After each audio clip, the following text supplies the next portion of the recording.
Welcome back my YouTube channel Shivam education help. कैसे हैं आप सभी? आशा करते हैं स्वस्थ होंगे, मस्त होंगे। दोस्तों, आप सबके लिए एक अच्छी अपॉर्चुनिटी रहने वाली है। एनबीएस नवोदय विद्यालय समिति रीजनल जयपुर, यहाँ से टीचर वैकेंसी का विज्ञापन जारी किया गया है। जो भी पोस्ट रहने वाली है कॉन्ट्रैक्ट बेस पे रहने वाली है। संविदा आधारित पोस्ट रहने वाली है 2025 और 26 सत्र के लिए। यहाँ पे 3 स्टेट रहने वाले हैं, राजस्थान, हरियाणा और दिल्ली। इन तीनों स्टेट में यहाँ पे वैकेंसी अवेलेबल रहने वाली है। तो सारा सब कुछ आगे हम देखने वाले हैं। अगर सैलरी की बात करें तो यहाँ पे पीजीटी के लिए यहाँ पे नॉर्मल स्टेशन के लिए 35,750 यहाँ पे सैलरी रहने वाली है। हार्ड स्टेशन के लिए यहाँ पे पीजीटी की जो सैलरी रहने वाली है 42,250 यहाँ पे रहने वाली है प्रति माह। उसके बाद टीजीटी और लाइब्रेरियन के लिए नॉर्मल स्टेशन के लिए यहाँ पे 34,125 रुपये प्रति माह रहेगी। और हार्ड स्टेशन के लिए यहाँ पे जो सैलरी रहने वाली है 40,625 यहाँ पे हार्ड स्टेशन के लिए सैलरी रहने वाली है। जो भी ये एनवीएस स्कूल रहते हैं, रेजिडेंशियल स्कूल रहते हैं, आवासीय विद्यालय रहते हैं, तो वहीं पे आपको भोजन और रहना वहाँ पे फ्री में आपको प्रोवाइड किया जाएगा। तो जो भी यहाँ पे सारी चीज़ें आगे हम देखेंगे। उससे पहले यहाँ पे आप एजुकेशन क्वालिफिकेशन देख लीजिए। पीजीटी में यहाँ पे अगर बात करें किसी भी सब्जेक्ट के लिए अप्लाई करें, उससे पहले आप देख लीजिए कि पीजीटी और टीजीटी में कौन कौन से सब्जेक्ट के लिए वैकेंसी कितनी रहने वाली है। तो यहाँ पे पीडीएफ के सबसे लास्ट पेज में आएंगे तो यहाँ पे आपको शो करेगा। एक बार देख लीजिए, नवोदय विद्यालय समिति रीजनल ऑफिस जयपुर, यहाँ से वैकेंसी का अनाउंसमेंट हुआ है। जो पोस्ट रहने वाली है पीजीटी और टीजीटी की पोस्ट रहने वाली है। पीजीटी में यहाँ पे इंग्लिश सब्जेक्ट के लिए 11 पोस्ट रहेंगी, पीजीटी हिंदी के लिए 1 पोस्ट, पीजीटी फिजिक्स के लिए 7 और केमिस्ट्री के लिए यहाँ पे 6 पोस्ट रहने वाली हैं। बायोलॉजी के लिए यहाँ पे 6 पोस्ट रहेंगी, पीजीटी मैथमेटिक्स के लिए 11 पोस्ट, कंप्यूटर साइंस के लिए यहाँ पे 8 पोस्ट, पीजीटी इकोनॉमिक्स के लिए 6, पीजीटी हिस्ट्री के लिए यहाँ पे 3 और पीजीटी ज्योग्राफी के लिए 7 और पीजीटी कॉमर्स के लिए 1 पोस्ट रहने वाली है। तो उसके बाद यहाँ पे टीजीटी में हिंदी की यहाँ पे 2 पोस्ट अवेलेबल हैं, इंग्लिश की यहाँ पे 15, मैथमेटिक्स की 10, टीजीटी साइंस के लिए 3, टीजीटी कंप्यूटर साइंस के लिए 58 और टीजीटी सोशल साइंस के लिए 9 और टीजीटी पीईटी मेल के लिए यहाँ पे 14 और फीमेल के लिए 4 पोस्ट अवेलेबल हैं। टीजीटी आर्ट के लिए 6 पोस्ट, टीजीटी म्यूजिक के लिए 3 पोस्ट और टीजीटी लाइब्रेरियन के लिए यहाँ पे 3 पोस्ट रहने वाली है। उसके बाद थर्ड लैंग्वेज में टीजीटी असमी 1 पोस्ट, गुजराती 14 और कन्नाडा सब्जेक्ट के लिए 6, मलयालम लैंग्वेज के लिए यहाँ पे 2 पोस्ट अवेलेबल है, मराठी के लिए 13 यहाँ पे, उड़िया के लिए यहाँ पे 2 और तेलुगु के लिए 20 और पंजाबी लैंग्वेज के लिए यहाँ पे 1 पोस्ट रहने वाली है। तो यहाँ पे लगभग 250 प्लस यहाँ पे पोस्ट रहने वाली हैं। तीनों स्टेट का यहाँ पे जो भी तीनों स्टेट है उन सब का मिला के यहाँ पे वैकेंसी का अनाउंसमेंट हुआ है। जो टोटल रहने वाली हैं पोस्ट 250 प्लस यहाँ पे पोस्ट रहने वाली हैं। क्वालिफिकेशन की बात करें तो यहाँ पे क्वालिफिकेशन आप देख लीजिए। एज की बात करें तो यहाँ पे एज जो रहेगा 50 ईयर यहाँ पे एज क्राइटेरिया मांगा गया है।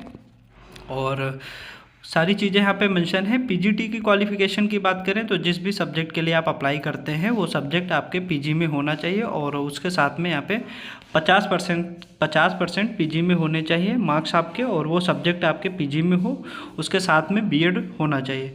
अगर टीजीटी के लिए अप्लाई करते हैं तो टीजीटी में आपके पास ग्रेजुएशन में वो सब्जेक्ट हो और ग्रेजुएशन में आपके साथ 50% मार्क्स होने चाहिए, उसके साथ में बीएड होना चाहिए और बीएड के साथ में आपका जो सीटेड सेकेंड पेपर होता है वो क्वालिफाई होना चाहिए।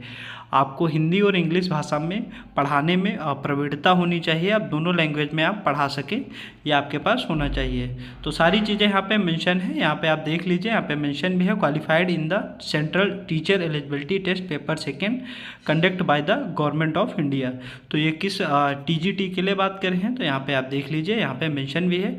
और competency to teach through English and Hindi media, तो आप हिंदी में भी पढ़ा सकें और इंग्लिश में भी आप पढ़ा सकें, सारी चीज़ें यहाँ पे मेंशन है। तो गाइस यहाँ पे कुछ निर्देश दिए हुए हैं, कुछ पॉइंट्स दिए हुए हैं, तो इनको आप सीन कर लीजिए, अच्छे से पढ़ लीजिए, सारी चीज़ों को समझ लीजिए और उसके बाद यहाँ पे अप्लाई कर सकते हैं। पहला जो पॉइंट्स रहने वाला है, engagement is purely on contractual basis till the regular incumbent joins or till the end of academic season 2025-26 whichever is yearly और being is residential system it is mandatory to reside in the campus, तो आपको वहीं campus में रहना पड़ेगा।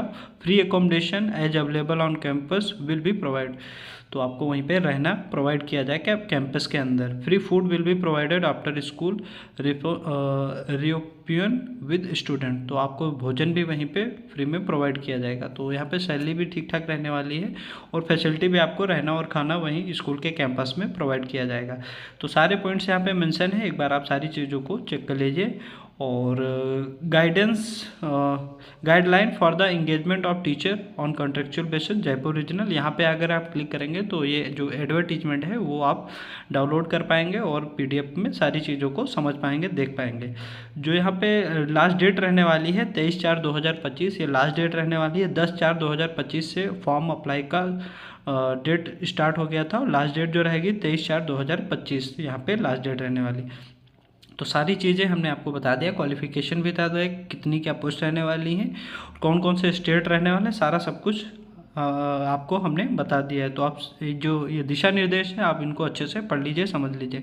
अगर apply करने में कोई प्रॉब्लम होती है तो यहाँ पे वीडियो भी है स्कूल की ऑफिशियल वेबसाइट पे, तो वहाँ पे आप इस वीडियो को भी आप देख सकते हैं। कोई प्रॉब्लम होती है तो यहाँ पे आपको बताया जाएगा किस तरह से अप्लाई करना है। तो सारी चीज़ें यहाँ पे मेंशन है। अप्लाई के लिए यहाँ पे आई एक्सेप्टेड द अंडरटेकिंग, यहाँ पे क्लिक करेंगे, प्रोसीड टू अप्लाई, तो आपको आगे का जो अप्लाई का प्रोसेस है वो स्टार्ट हो जाएगा। तो सारी चीज़ें यहाँ पे दिया हुआ है, एक बार सारी चीज़ों को अच्छे से चेक कर लीजिए। ऑफिशियल वेबसाइट का लिंक आपको इसी वीडियो के डिस्क्रिप्शन बॉक्स में मिल जाएगा, वहाँ से आप विजिट कर सकते हैं।